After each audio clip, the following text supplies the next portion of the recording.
Недостигот од технологија, работници и соодветно образование и понатаму им ја загорчува работата на текстилните и кожарски компании.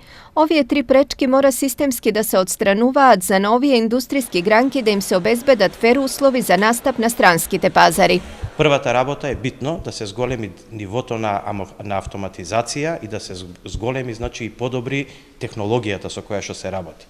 Затоа државата ќе помогне со новиот закон, каде што усвоивме амандман во кој што дадовме поволности да текстилната индустрија и кожарската индустрија добие повратна инвестиција без задоволување на критериумите како другите индустрии.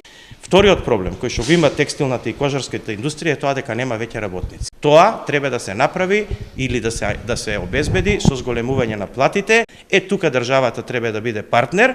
И третиот дел би го издвоил, иако го спомнав во вториот, а тоа е промена на образовниот процес. Ние мораме да ги пренесеме младите луѓе преку тој мост и на другиот бред да има за нив известна иднина. Македонските компании се со докажан квалитет на работа, но за конкурентност оствен квалитет мора да се исполнат и други услови, сметаат собствениците. За конкуренција најважна е цената.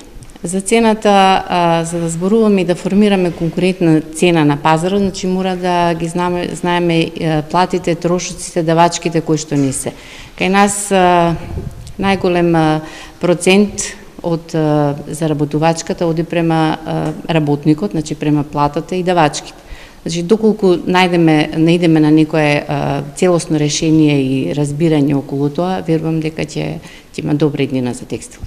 Добра вест е што производите од Кина и Турција повеќе не се сериозна закана за македонското текстилство. Нашите компании да се покажат или потврдат на европските пазари, така да со поддршката што би ја добиле од државата, сметаме дека ќе можеме, ако ништо друго, во моментот да го запреме негативниот тренд на текстилната индустрија, а тоа секако за почеток е многу позитивно, а потоа ќе размислуваме за раст на оваа индустрија. На овие теми денес во Штип разговараа вице-премиерот за економија Кочо Ангјушев и представници од текстилниот кластер.